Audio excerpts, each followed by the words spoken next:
Salutations, il est certain que vous en avez déjà utilisé. Les mots de passe sont des informations confidentielles que l'on utilise pour s'authentifier sur diverses plateformes en ligne, telles que nos comptes email, nos réseaux sociaux ou encore nos banques. Depuis le début d'Internet, ils sont considérés comme la clé de la sécurité en ligne. Ces dernières années, ils ont néanmoins perdu de leur efficacité et la confiance que leur portaient les experts et utilisateurs face à l'augmentation des attaques informatiques et des vols de données notamment. En réponse à cette menace, il est important de trouver des alternatives sécurisées aux mots de passe afin de mieux protéger nos informations personnelles et surtout mieux sécuriser notre identité en ligne.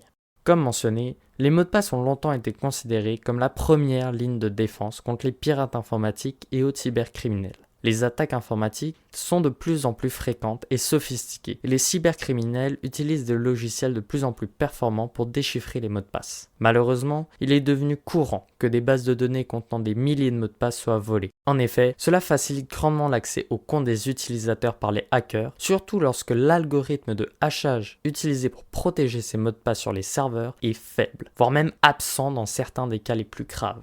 Les utilisateurs ont également tendance à choisir des mots de passe faciles à deviner, comme leur date de naissance ou même leur nom, les rendant très facilement vulnérables à des attaques informatiques. La majorité des personnes ont souvent tendance à utiliser le même mot de passe pour plusieurs comptes, ce qui peut devenir dangereux dès que l'un de ces comptes est compromis. Justement, les mots de passe sont souvent ciblés dans des attaques de phishing qui sont un type de cyberattaque. Cette dernière vise à voler les informations sensibles telles que les mots de passe, les numéros de carte de crédit et les détails de compte bancaire en trompant les utilisateurs. Une fois dupé, le cybercriminel peut utiliser ces informations pour accéder aux différents comptes associés à ces informations, soit pour pouvoir usurper l'identité, soit pour même vider les comptes de la personne si ces informations bancaires ont été compromises. Maintenant que le fond a été un peu plus exploré, je pense que vous comprenez donc mieux l'importance de trouver des alternatives plus sécurisées afin de s'authentifier en ligne. Il existe plusieurs alternatives aux mots de passe pour se connecter à des services web. L'une des alternatives les plus courantes est l'utilisation de codes d'authentification à usage unique,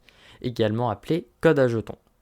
L'authentification à jetons jetables est une alternative populaire aux mots de passe traditionnels qui génèrent des codes d'authentification à usage unique. Elle est considérée comme plus sécurisée car les jetons ne sont valides que durant une durée limitée de temps et ne sont pas liés à une personne en particulier. Cependant, cette méthode nécessite l'utilisation d'un dispositif de sécurité supplémentaire et qui peut être coûteuse à acheter et à entretenir. Elle peut être de plus assez complexe à utiliser dans certains cas, et même parfois moins sécurisée que des mots de passe. En effet, l'envoi de jetons par SMS peut être assez vulnérable par des attaques appelées SIM-swap. Ces dernières consistent à pirater un compte de téléphonie mobile pour recevoir des SMS destinés à un autre utilisateur, et cette technique est assez courante. Bien que l'authentification à jetons jetables soit souvent utilisée comme deuxième facteur d'authentification plutôt que pour remplacer les mots de passe, cela rajoute une contrainte de plus à l'utilisateur, ce qui fait que très peu d'entre eux l'activent. Une deuxième alternative serait l'authentification biométrique. Ce type d'authentification est une technologie de sécurité qui repose sur l'utilisation de caractéristiques uniques de l'utilisateur, telles que les empreintes digitales ou la reconnaissance faciale, afin de vérifier son identité.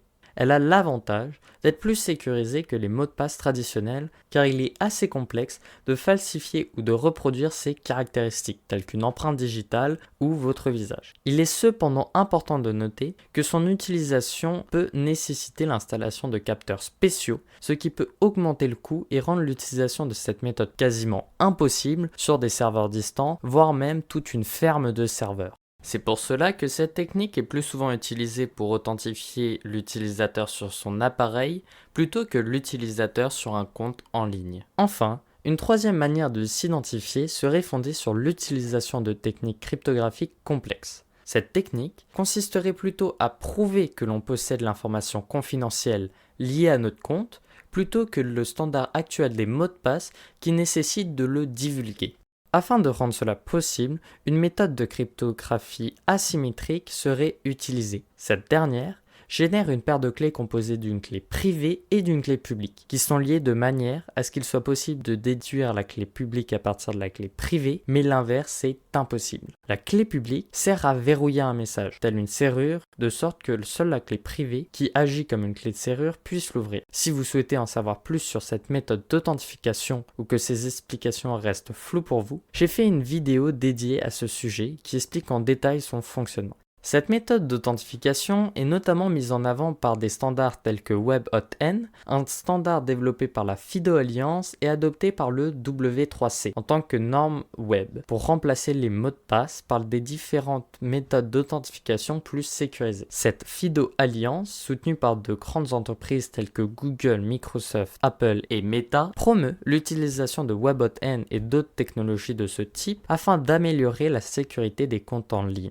W3C, quant à eux, est une organisation internationale qui développe des normes pour le World Wide Web. Ils ont adopté WebAuthn en tant que norme web pour l'authentification en ligne afin de promouvoir l'utilisation de méthodes d'authentification plus sécurisées que les mots de passe. Il est néanmoins important de noter que pour l'instant, les sites web utilisant WebAuthn pour s'authentifier ne l'utilisent que comme deuxième facteur d'authentification en plus des mots de passe, et non comme le système d'authentification principal. Ceci est notamment explicable car, étant donné qu'il s'agit d'un nouveau standard, les utilisateurs ont souvent peur. Et comme il s'agit de grosses entreprises, par exemple, Amazon n'a depuis 2015 quasiment pas changé son site web, et ce, principalement pour cette raison. Pour finir, les mots de passe ont perdu de leur efficacité en tant que méthode d'authentification en ligne pour diverses raisons. Il est important de trouver des alternatives plus sécurisées, et certaines comme WebAuthn sont réalistes en plus d'optimiser l'interaction avec les utilisateurs.